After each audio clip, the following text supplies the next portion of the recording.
Exercise 8.1 प्रश्नावली 8.1 के पहले सवाल के बारे में बात करेंगे। ठीक है, तो आज की इस क्लास में हम बात करेंगे क्लास 10 मैथ का जो पहला सवाल है। ठीक है, क्लास 10 मैथ का जो एक्सरसाइज जो 8.1 है, एक्सरसाइज 8.1 के क्वेश्चन नंबर 1 के बारे में बात करेंगे। ठीक है, तो बने रहिए अंत तक। ठीक है, और बेल आइकन की घंटे को दबा दीजिए ताकि मेरी हर वीडियो आपके पास आए और आप अच्छी तैयारी कर सकें। ठीक है, तो देखिए सबसे पहले अगर हम प्रश्न को देखते हैं कि जो मेरा एक्सरसाइज जो 8.1 का जो पहला प्रश्न है, और पहला प्रश्न देखिए मेरा क्या कह रहा है कि ABC में, ठीक है, जो त्रिभुज ABC में जो त्रिभुज ABC में जिसका कोण P समकोण है, जिसमें से देखिए जो हमारा जो AB बराबर कितना दिया है, AB बराबर दिया है 24 सेंटीमीटर, और साथ ही साथ में जो BC बराबर कितना दिया है, BC बराबर दिया है 7 सेंटीमीटर। तो अब हमसे यहाँ पर पूछा जाएगा कि निम्नलिखित का मान ज्ञात करो। अब यहाँ पर हमसे देखिए साइन ए और कॉस ए का मान पूछा गया है, फिर हमसे पूछा गया साइन सी और कॉस सी का मान पूछा गया। ठीक है, तो इस सवाल को हल करने से पहले सबसे पहले आप लोगों को यहाँ पर कुछ ऐसे फार्मूले हैं जो आप लोगों को तैयार कर लेने। ठीक है, तो देखिए सबसे पहले ऐसे कौन कौन से इंपॉर्टेंट फार्मूले हैं जो आप लोगों को तैयार करके जाना है, और इन्हीं फार्मूलों की वजह से आप लोग सवाल लगा पाएंगे पेपर में। देखिए ये कुछ ऐसे इंपॉर्टेंट फार्मूले हैं जो आप लोगों को तैयार कर लेना है। जैसे अगर मैं यहाँ पर पूछूं आप लोगों से कि साइन थीटा बराबर क्या होता है, तो आप लोगों को जवाब देना है कि साइन थीटा बराबर होता है लंब बटे कर्ण। ठीक है, तो आप लोगों को क्या कहना है, साइन थीटा बराबर होता है लंब बटे कर्ण। अब इन प्रश्नों को ये जो आपके लोगों के जो फार्मूले हैं, इन फार्मूलों को नोट भी करते चलिए। ठीक है, कॉपी में इन फार्मूलों को नोट कर लेना। ठीक है, और कॉस थीटा बराबर कितना होता है, तो कॉस थीटा बराबर होता है आधार बटे कर्ण। फिर साथ ही साथ में अगर हम बात करेंगे कि tan थीटा बराबर क्या होता है, तो tan थीटा बराबर होता है लंब बटे आधार। ठीक है, तो tan थीटा बराबर होता है लंब बटे आधार। अगर ये तीन फार्मूले अगर आप लोगों को याद हैं, तो आप लोग इस जो एक्सरसाइज 8.1 है, इस एक्सरसाइज के सारे सवालों को आप लोग लगा सकते हैं। फिर अगर हम बात करेंगे कि जिस तरह से मान लीजिए कि अगर यहाँ पर हम ट्रायंगल के बारे में बात करेंगे कि ट्रायंगल में जो कर्ण है जो होता है आपका, ट्रायंगल में कर्ण निकालने का सूत्र क्या होता है, तो उसका भी फार्मूला देख लीजिए। उसका भी फार्मूला होता है कि कर्ण के ऊपर देखिए स्क्वायर लगाए, साथ ही साथ में लंब के ऊपर स्क्वायर लगाए और आधार के ऊपर स्क्वायर लगाए। ठीक है, तो कर्ण क्या होता है, लंब क्या होता है, आधार क्या होता है, चलिए इसके बारे में हम अभी डिस्कस करेंगे। तो चलिए स्टार्ट करते हैं क्लास को और दिखाते हैं कि इस प्रश्न को किस तरह से सॉल्व करेंगे। आपके पेपर में जब भी प्रश्न पूछा जाएगा तो आप लोगों को इसका आंसर किस तरह से लिखना है। तो चलिए सॉल्व करते हैं इस प्रश्न को। और आप लोगों ने ये जो मैंने आप लोगों को फार्मूले जो बताए थे, आप लोगों ने फार्मूलों को लिख लिया होगा। तो चलिए अब देखिए सबसे पहले अगर हम बात कर लें, देखिए प्रश्न को पहले पढ़ते हैं। आप प्रश्न को पहले पढ़ते हैं कि त्रिभुज ABC में जिसका कोण B समकोण है। अब हम क्या करेंगे, एक त्रिभुज बना लेंगे। ठीक है, तो अब हम क्या करेंगे, एक त्रिभुज बना लेंगे। तो चलिए मैंने एक त्रिभुज बना लिया है। चलिए अब मैं क्या करता हूँ कि एक त्रिभुज बना लेता हूँ। ठीक है, अब मैं एक त्रिभुज बना लेता हूँ। अब चलिए मैंने एक त्रिभुज बना लिया है। कैसा त्रिभुज है, समकोण त्रिभुज है। प्रश्न में कह रहा है कि त्रिभुज ABC में जिसका कोण B समकोण है, जिसमें AB बराबर 24 सेंटीमीटर है। ठीक है, तो चलिए मैंने एक समकोण त्रिभुज बना लिया है। चलिए ठीक है, तो मैंने एक समकोण त्रिभुज बना लिया। तो क्या करें, जिसमें B समकोण है। ठीक है, तो B हम किसी को भी मान सकते हैं, B हम यहाँ रख सकते हैं, B हम यहाँ रख सकते हैं, B यहाँ रख सकते हैं। ठीक है, तो चलिए B को हम यहाँ पर मान लेते हैं। ठीक है, तो इसको हम B मान लेते हैं। तो मैंने इसको B मान लिया, और इसको मैंने A मान लिया, और इसको मैंने C मान लिया। ठीक है, इसको मैंने C मान लिया। तो इसको मैंने C मान लिया। प्रश्न में देखिए क्या कह रहा है, प्रश्न में कह रहा है कि AB बराबर 24 सेंटीमीटर है। तो AB बराबर कितना है, अब देखिए ये जो रेखा है AB, ठीक है, AB बराबर कितना है, यहाँ से लेके और जो इतनी लंबाई जो है AB बराबर कितना है, तो AB बराबर हमको कितना दिया है, इतना हमको मान दिया है 24 सेंटीमीटर। तो यहाँ पर लिख देंगे कितना, 24 सेंटीमीटर लिख देंगे। ठीक है, इतने यहाँ पर लिख देंगे 24 सेंटीमीटर। फिर देखिए आगे क्या कह रहा है, फिर आगे कह रहा है B समकोण है, AB बराबर 24 सेंटीमीटर, साथ ही साथ में BC बराबर कितना दिया है, BC। देखिए अब ये जो लंबाई दी गई है BC, इतनी लंबाई कितनी दी गई है, सवाल में जो हमसे कहा गया कि इतनी लंबाई जो दी गई है, इतनी लंबाई कितनी है, तो इतनी जो लंबाई दी गई है ये हमको दी गई है, क्वेश्चन में दी गई है 7 सेंटीमीटर। तो यहाँ पर कितना लिख देंगे, यहाँ पर लिख देंगे 7 सेंटीमीटर। ठीक है, देखिए 7 सेंटीमीटर लिख दिया है। अब हमसे पूछा क्या गया है, देखिए अब देखिए सवाल में हमसे क्या क्या पूछा गया। सवाल में हमसे पूछा गया है कि साइन ए और कॉस ए का मान ज्ञात करना है और साथ ही साथ में साइन सी और कॉस सी का मान ज्ञात करना है। अब यहाँ पर देखिए बात करते हैं कि समकोण त्रिभुज के सामने की जो भुजा होती है। अब मान लीजिए अगर हम यहाँ पर देखिए, अगर हम ए को अगर हम समकोण मानते हैं, ए को अगर हम समकोण मानते हैं तो मेरी जो ए के सामने समकोण के, अब देखिए ए को अगर हम कोण मानते हैं तो ए के जो सामने की जो भुजा होगी वो क्या कहलाती है, तो वो हमारी लंब कहलाएगी। ठीक है, अगर हम सी को अगर हम भुजा, अगर हम देखिए समझिए, यहाँ पर मेरी बात को समझिए, पहले इस बात को समझिए। अगर हम सी को अगर हम कोण मानते हैं, अगर हम सी को कोण मानते हैं तो सी के जो सामने की जो भुजा होगी ये वाली, इसको हम लंब कहेंगे। ठीक है, अब ये तो आपके कर्ण ही है। ठीक है, तो कर्ण निकालने का जो फार्मूला है, ठीक है, कर्ण निकालने का जो फार्मूला है वो मैंने आप लोगों को लिखाया है और आप लोगों को देखिए कर्ण अभी हम निकालेंगे कि कर्ण किस तरह से निकालते हैं। तो कर्ण जो निकालने का फार्मूला है, ठीक है, ये भी आगे काम आएगा। ठीक, तो इसको नोट कर लेना, कर्ण बराबर होता है लंब स्क्वायर प्लस आधार स्क्वायर, इसको भी नोट कर लेना। तो सबसे पहले देखिए हम बात करते हैं कि, अब देखिए इसको पहले समझ लीजिए। अगर हम बात करते हैं कि कोण ए के बारे में बात करें, अगर यहाँ पर पूछा जाएगा कि कोण ए, तो कोण ए, ठीक है, कोण के सामने की भुजा क्या कहलाती है, तो कोण के सामने की भुजा लंब कहलाती है, इतना याद कर लेना। ठीक है, अगर यहाँ पर कहा जाए कि कोण सी, तो कोण सी के सामने की भुजा लंब कहलाएगी। देखिए अगर यहाँ पर बात करेंगे कोण सी समकोण है तो कोण सी के सामने की भुजा लंब कहलाएगी, तो इसका मतलब ये इसका लंब हो जाएगा। ठीक है, ये इसका लंब हो जाएगा, ये आधार हो जाएगा। ठीक है, ये आधार हो जाएगा। चलिए लिख देते हैं। अगर यहाँ पर देखिए आप प्रश्न को पहले सॉल्व करते हैं। ठीक है, तो सबसे पहले हम इसका ज्ञात करते हैं क्या, तो सबसे पहले हम इसका ज्ञात करते हैं कर्ण किस तरह से निकालेंगे। तो देखिए कर्ण देखिए किस तरह से निकालेंगे, तो सबसे पहले इसका हम कर्ण ज्ञात करते हैं। ठीक है, तो इसका अब हम कर्ण ज्ञात करेंगे कि कर्ण निकालने का जो फार्मूला है वो मैंने आप लोगों को यहाँ पर लिखा दिया है। तो कर्ण को निकालने का फार्मूला क्या होता है, कर्ण का स्क्वायर बराबर होता है लंब स्क्वायर प्लस आधार स्क्वायर। ठीक है, तो कर्ण को देखिए किस तरह से निकालते हैं। तो कर्ण देखिए अब यहाँ पर लिखेंगे चित्र के अनुसार, देखिए चित्र के अनुसार लिखेंगे। ठीक है, तो यहाँ पर लिखेंगे चित्र के अनुसार, चित्र के अनुसार। ठीक है, चित्र के अनुसार लिखेंगे यहाँ पर। अब इसको हम हल करने जा रहे हैं चित्र के अनुसार। ठीक है, चित्र में क्या क्या दिया है उसको भी लिखेंगे यहाँ पर भी हम, और चित्र के अनुसार यहाँ पर लिखेंगे।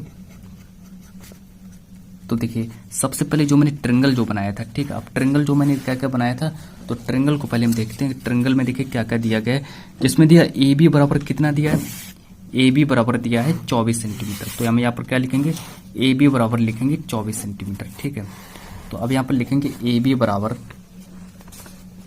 ठीक है, यहाँ पर लिखेंगे ए बी बराबर, ए बी बराबर कितना दिया है, ए बी बराबर दिया 24 सेंटीमीटर। साथ ही साथ में जो हमारा ए बी बराबर 24 सेंटीमीटर दिया, बी सी बराबर कितना दिया, बी सी बराबर दिया 7 सेंटीमीटर। यहाँ पर लिख लेंगे बी सी बराबर 7 सेंटीमीटर। इसी तरीके से आप लोगों को सवाल को लगाना पड़ेगा। ठीक है, अब हमको देखिए यहाँ पर क्या ज्ञात करना है, अब हमको यहाँ पर ज्ञात करना है कर्ण। अब हमको यहाँ पर देखिए कर्ण नहीं दिया गया, अगर हमको यहाँ पर कर्ण अगर मिल जाए, अगर यहाँ पर हम कर्ण को अगर हम ज्ञात कर लेते हैं तो हम इस सवाल को आसानी से लगा सकते हैं। ठीक है, ये जो आपसे जो पेपर में जो मान जो पूछे गए, ठीक है, कि साइन ए का मान ज्ञात करना, तो साइन ए का बराबर क्या होता है, साइन ए बराबर फार्मूला क्या होता है, तो साइन ए बराबर फार्मूला मैंने आप लोगों को लिखाया है कि साइन थीटा बराबर लंब बटे कर्ण होता है। ठीक है, अब देखिए आप लोगों ने देखिए साइन ए, अब यहाँ पर जो साइन ए क्या है, साइन ए को यहाँ पर देखिए कोण माना गया, तो मैंने आप लोगों से कहा है कि ए के देखिए कोण के सामने की भुजा लंब कहलाती है, तो कोण के सामने की भुजा क्या है, लंब, तो लंब इसमें क्या हो जाएगा, लंब हो जाएगा 7 सेंटीमीटर। लेकिन कर्ण आप लोगों को नहीं पता है, तो कर्ण क्या है, कर्ण को कैसे निकालेंगे, तो इसका पहले हम कर्ण को निकालेंगे, तो यहाँ पर लिखेंगे पाइथागोरस प्रमेय से। ठीक है, तो पाइथागोरस प्रमेय यहाँ पर लिखना पड़ेगा, तो पाइथागोरस प्रमेय यहाँ पर लिखेंगे कि पाइथागोरस प्रमेय से, यहाँ पर लिखेंगे पाइथागोरस प्रमेय से। ठीक है, तो पाइथागोरस प्रमेय से इसको हल करेंगे, और पाइथागोरस प्रमेय का प्रयोग करके हम सबसे पहले कर्ण को ज्ञात करेंगे कि कर्ण क्या होगा इसका। ठीक है, तो चलिए पाइथागोरस प्रमेय से, पाइथागोरस प्रमेय से इसको पहले हम हल कर लेते हैं। तो पाइथागोरस प्रमेय से इसका जो फार्मूला क्या होता है, और जो मैंने आप लोगों को जो इसका फार्मूला क्या लिखाया है, तो चलिए उस फार्मूला को भी देख लेते हैं। चलिए देखिए कर्ण का स्क्वायर, ठीक है, ये देखिए मैंने आप लोगों को लिखा है कि कर्ण को ज्ञात करने का फार्मूला, कर्ण को ज्ञात करने का फॉर्मूला क्या होता है, तो ये देखिए ये होता है कि कर्ण का स्क्वायर बराबर लंब का स्क्वायर, ठीक है, लंब का स्क्वायर, लंब का स्क्वायर प्लस आधार का स्क्वायर, ठीक है, आधार का स्क्वायर। तो चलिए मैंने इतना लिख दिया है और आप देखिए आगे बात करते हैं। अब यहाँ पर देखिए आप लोगों से क्या कहा गया है, देखिए लंब इसमें कितना है, अब लंब देखिए इसमें कितना है, देखिए लंब इसमें है कितना 24 सेंटीमीटर, ठीक है। ये देखिए भुजा क्या है, लंब कहलाएगी, ठीक है, ये भुजा लंब कहलाएगी और ये जो भुजा है ये आधार कहलाएगी, ठीक है। तो ये भुजा लंब कहलाएगी, ठीक है। 24 सेंटीमीटर क्या है, 24 सेंटीमीटर ये लंब है और इसको हम आधार कहेंगे, ठीक है। तो इसको हम आधार कहेंगे। तो चलिए अब यहाँ पर देखिए लंब का मान कितना दिया है, तो लंब का मान दिया है कितना दिया था, देखिए लंब का मान दिया था 24, ठीक है, लंब का मान दिया था 24 का होल स्क्वायर, ठीक है, प्लस आधार का मान दिया था 7 का स्क्वायर, ठीक है। और यहाँ पर आपका जो कर्ण का स्क्वायर है ये तो आपका बना ही रहेगा, तो इसको हम ऐसे रखेंगे कर्ण का होल स्क्वायर बराबर, ठीक है। अब देखिए यहाँ पर हम क्या करेंगे कि यहाँ पर देखिए कर्ण का होल स्क्वायर है, इसको हम स्क्वायर को हटाएंगे तो ये जो है ये अंडर रूट में चला आएगा, ठीक है। देखिए ऐसे करेंगे, देखिए कि कर्ण बराबर, ठीक है, तो यहाँ पर लिखेंगे कर्ण बराबर, तो ये अंडर रूट में हो जाएगा, तो ये अंडर रूट में क्या हो जाएगा 24 का स्क्वायर, ठीक है, 24 का स्क्वायर प्लस 7 का स्क्वायर, ठीक है। अब जब हम अंडर रूट हटाएंगे तो अंदर कितना, अब देखिए अंडर रूट ऐसे नहीं हटाएंगे, पहले लिखेंगे कर्ण बराबर, तो अंदर देखिए 24 का वर्ग कितना होता है 576 होता है, ठीक है। 24 इंटू 24 करेंगे तो हमको कितना अंडर रूट यहाँ कितना प्राप्त होगा 576, ठीक है, 576 प्लस अब 7 का वर्ग करेंगे तो कितना प्राप्त होगा 49 प्राप्त होगा। अब देखिए और आगे बात कर लेते हैं, ठीक है। अब कर्ण बराबर कितना होगा, अब इसको जब ऐड करेंगे 9 6 15 के 5, ठीक है, 9 6 15 के 5 इस तरह से ऐड करेंगे और 12 मतलब 625 आ जाएगा, ठीक है, अंडर रूट में। इसको जब हम जोड़ेंगे 576 49 को जोड़ेंगे तब हमको 625 प्राप्त होगा। यहाँ पर लिखेंगे कर्ण, यहाँ पर लिखेंगे कर्ण बराबर, ठीक है। तो कर्ण बराबर हमको कितना, अब देखिए 625 जो है किसका वर्ग होता है, तो 625 जो है 25 का वर्ग होता है, ठीक है। तो कर्ण बराबर हमको कितना प्राप्त होगा, तो कर्ण बराबर हमको प्राप्त होगा जाएगा 25, तो कर्ण बराबर हमको 25 मिल गया, ठीक है। तो इस तरह से हम कर्ण को निकालते हैं, ठीक है। जब भी अगर आप लोगों को कर्ण निकालने में अगर कोई भी दिक्कत हो या भी कोई भी प्रॉब्लम हो तो ये वाला फार्मूला लगा देना, आप लोगों का कर्ण जो है आप लोगों का निकल आएगा, आसानी से निकल आएगा कि कर्ण बराबर होता है लंब का स्क्वायर प्लस आधार स्क्वायर, ठीक है। तो कर्ण स्क्वायर बराबर लंब स्क्वायर प्लस आधार स्क्वायर, इस तरह से आप लोग फार्मूले का प्रयोग करके आप लोग क्या कर सकते हैं, आप लोग कर्ण को आसानी से निकाल सकते हैं, ठीक है। आप लोग कर्ण को आसानी से निकाल सकते हैं। अगर आप लोगों ने कर्ण को आप लोगों ने निकाल लिया है तो ठीक है, तो आप लोग इस सवाल को आसानी से लगा सकते हैं, ठीक है। तो इस सवाल को आप लोग इस सवाल को आसानी से लगा सकते हैं, ठीक है। क्योंकि यहाँ पर देखिए हमको देखिए कर्ण जो है कर्ण हम निकाल चुके हैं और कर्ण का मान हम यहाँ पर निकाल भी चुके हैं, ठीक है। तो कर्ण का मान हमने कितना निकाला, तो कर्ण का मान मैंने यहाँ पर निकाला 25, ठीक है। तो कर्ण का मान हमारा निकाला है 25। तो आप चलिए आप सवाल को हल करते हैं। तो चलिए सबसे पहला देखिए हमसे प्रश्न पूछा गया है कि साइन ए बराबर कितना होता है। तो साइन ए बराबर कितना होता है, तो सबसे पहले हम ज्ञात करते हैं कि साइन ए बराबर, तो साइन ए का मान देख लीजिए कितना होता है, ठीक है। तो सबसे पहले हम निकालते हैं कि साइन ए बराबर क्या होता है। तो यहाँ पर लिखेंगे, अब देखिए पहला सवाल है साइन ए,